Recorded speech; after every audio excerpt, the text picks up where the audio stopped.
라이트 앤 페이트.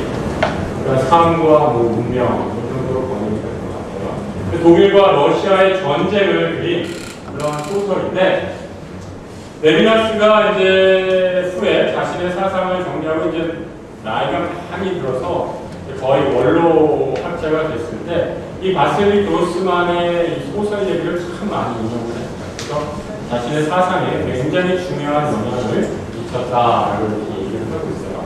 제가 한번 그 레비나스의 중요한 개념 중에 하나가 얼굴 개념인데 페이스, 얼굴. 여러분들 한번 옆에 있는 얼굴 앉아있는 친구분들 얼굴 한번 보세요. 보시면 좀 은혜가 되세요? 한숨이 나오세요? 걱정되세요? 은혜가 되세요? 기쁘고.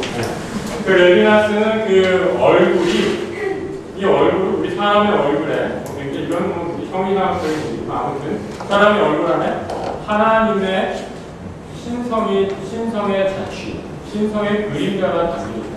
이렇게 얘기합니다. 그러니까 여러분들 그 친구의 얼굴을 그 사람 외모 가지고 함부로 얘기하시면 안 돼요. 내 얼굴 안에는 내가 아무리 잘생기고 못생겼던 간에 남들이 뭐라 하든 간에 내 얼굴 안에는 하나님의 신성의 자취가 깃들어 있다. 함부로 얘기할 수 없죠. 자, 이 소설 가운데 이런 부분이 있어요. 예루겐이라는 사람이 이제 등장했는데 그 러시아 전쟁터에서 이제 막 치고받고 싸우다가 이제 러시아의 이제 한 그 감옥에서 감옥 속에 있는 사람들의 모습을 이 종문 기자의 바셀리 그로스만이 이제 묘사한 대목이 나와요. 이 부분을 레비나스가 직접 인용하면서 이 부분이 참 나의 철학적 사회의 발전 과정에 많은 영감을 줬다는 얘기예요. 예루겐이는 보통 사람의 등, 여러분들 등이요, 등. 그 앞에 앉은 친구분들의 등이 보이시죠? 풍부한 감정을 표현해낸다는 걸 미처 깨닫지 못했다. 앞에 앉아 계신 분의 등을 한번 보세요. 지금 막 들썩이거나 이렇게 움직이거나 몸이 막 이렇게 꼬는 분들은 뭐의 표현이야? 이 방이 재미없겠다. 웬 철학자 얘기를 하고 무슨 소리인지 알지 못해. 이런 거에 대한 표현이잖아요. 그러니까 사람의 등이 얼굴이 아니더라도 그만큼 여러 가지 감정을 표현해낸다. 사람들은 저마다 독특한 방법으로 상분 밖을 내다보기에 목을 기르겠다. 그러니까 여러분 갇혀서 하니까 얼마나 자유가 그립겠어요. 바깥 세상이 그립겠냐. 그리고 창밖을 보기 위해 높이 올라가는 그들의 등과 긴장된 어깨는 마치 흐느끼며 소리치듯 울고 있는 듯이 보였다. 이건 아마 우리가 이런 유사한 우리 감옥에 갇혔다든지 어디 정말 이렇게 자유가 구속된 상태에 있을 때라면 정말 이 구절이 더 깊이 가슴에 와닿지 않을까라는 생각이 들어요. 아무튼 레비나스는 이런 바셀리 그로스만의 소설을 보면서 2차 대전 때, 또 홀로코스트 때 유대인 거의 컨센트레이션 캠프라고 그러죠. 그 수용소에 갇혔던 자신들의 동족을 떠올렸다 이렇게 말씀드립니다. 굉장히 제가 지금 이거 도장을 익숙하지 못하게 계속이면 우리 학생들 표는 픽사시를 잘 넘어가야 돼요. 네. 레비나스는 이 소설을 읽은 다음에 이런 얘기를 했어요. 네. 한번 눈을 한번 읽어보세요. 도덕적으로 깨끗한 매일의 삶 속에서도 우리가 아무리 거룩하게 보인다 할지라도 타자의 얼굴, 이 얼굴은 대표적으로 얼굴을 표현하지만 이 얼굴 가운데는 모든 게 다 포함되죠. 혹은 목과 등이라서 우리의 모든 신체가 다 타인을 나타내는 그런 도구다라는 거죠. 타자의 얼굴은 모든 요구를 뛰어넘는 것이다. 얼굴은 당신을 부르며 당신에게 요청한다. 이런 요청은 이미 신약의 말씀을 올렸습니다. 살인하지 말지니 이 말씀은 너는 타인의 삶을 보호해야 하는 것입니다. 다시 말해 타인에 대한 사랑을 매우 구체화한 표현이다. 당신은 어느 하나도 당신이 미침이 없는 타인에게 책임이 있는 존재이다. 이러한 관계는 원천적 사회성보다 이전의 관계이다. 굉장히 심오한 단어다. 이 원천적 사회성. 다시 말해서 다시 한번 옆에 분들 얼굴 한번 보세요. 옆에 친구가 나에게 뭔가를 요청하고 있어요. 뭐를 얘기하고 있어요? 나를 죽이지 마.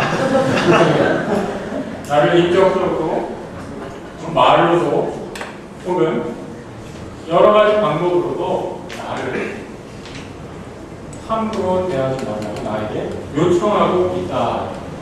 그리고 이러한 타인이, 여러분의 친구가 나에게 걸어오는 말을 해서가 아니라 얼굴로, 온몸으로 나에게 지금 얘기하고 있는 부름은 뭐라고 얘기하냐면 원천적 사회성보다 이제는 서구에서 소위 근대가 발전하면서 발달했던 개념이 그 시민성의 관계, 시민사회의 성립이다. 시민 개념. 그러니까 근대 국가가 소위 이제 급격하게 농업사회에서 상업사회로 전환이 되면서 근대 국가가 굉장히 많이 이제 급속하게 성장을 했어요. 이때 필요했던 게 뭐였냐면 사람들이 발견했던 것은 뭐냐면 인간이 굉장히 이제 이기적인 존재구나라는 걸 발견했어요.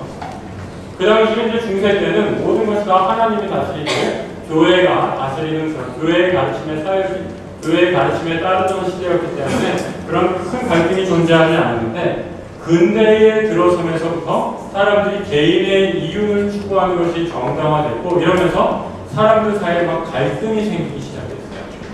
그래서 유명한 그 철학자인 폭스라는 사람은 뭐라고 얘기하냐면 우리 인간이 사는 사회는 만인이 만인을 위한 투쟁과 같은 사회다.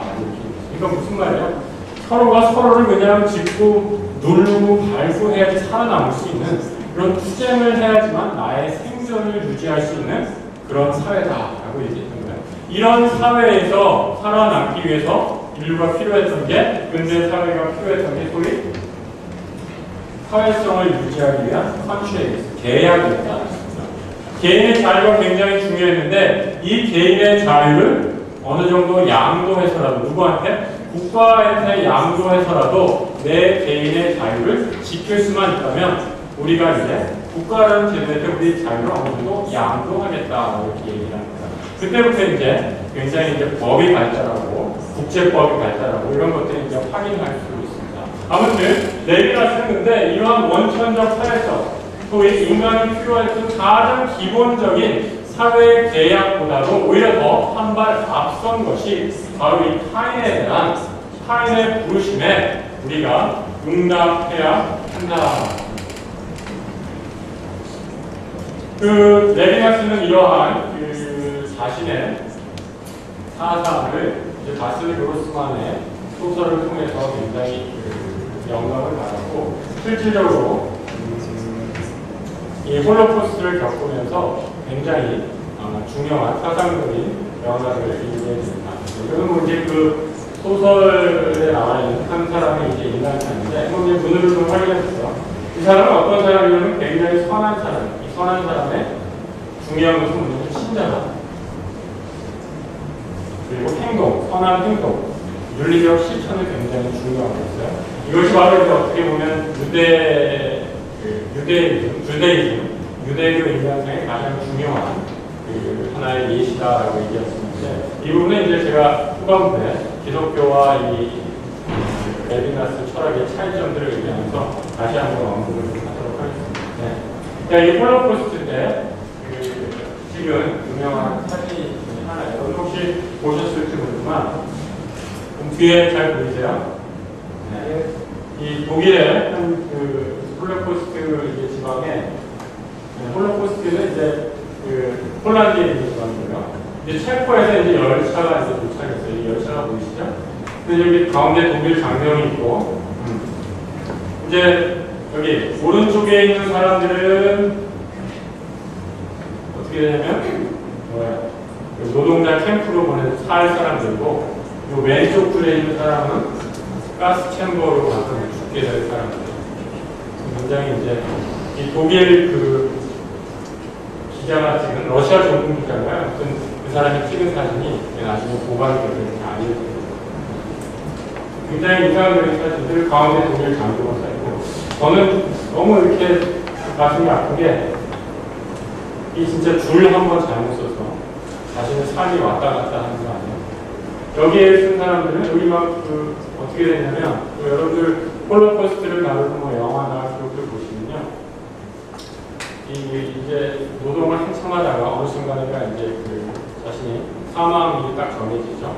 그러면 이제 옷을 다 벗겨요. 옷을 다 벗긴 다음에 샤워를 시키죠. 남녀노소 구분하지 않고 가스실에 들어가기 전에 이제 샤워를 시킵니다. 그러면 이제 다 벌거벗은 채 이제 그 샤워를 하게 되는데 이 노동자 수용소에 갇혀 있었으니까 얼마나 오랫동안 몸을 못 씻겠어요. 그러니까 남녀노소 구분 없이 다 들어가는데 들어가서 뭐 부끄러운 줄 모르고 우리가 씻는구나 너무 좋다 이제 좋아하다가 물이 끊기자마자 그 천장에서 가스가 나옵니다.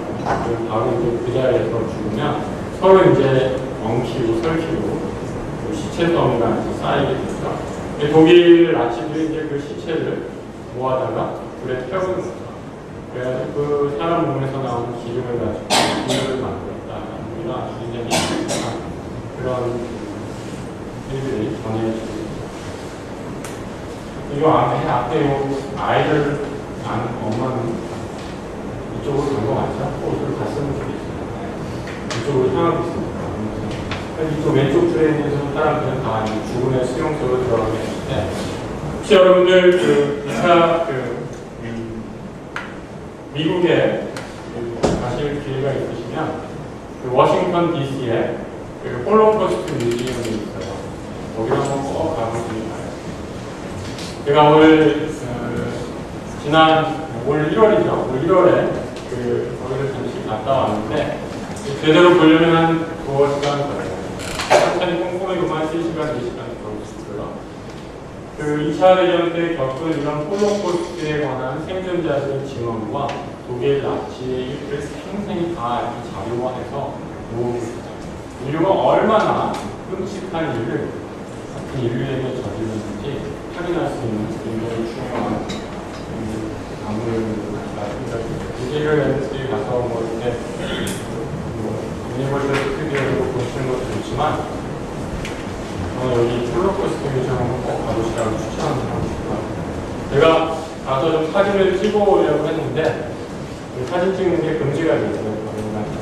그리고 제가 제일 인상적이었던 건 맨 마지막에 이제 박물관 투어를 마친 후에 맨 마지막에는 이제 그 소위 기도의 방이죠.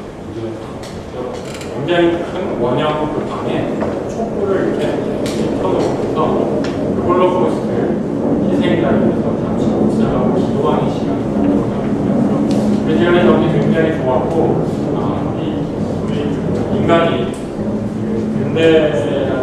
근대성이라는 이유로 홀로코스트를 통해서 저질렀던 비참한 인류의 천사들을 다시 한번 반성할 수 있고 생각해보는 그런 계기가 아니었나.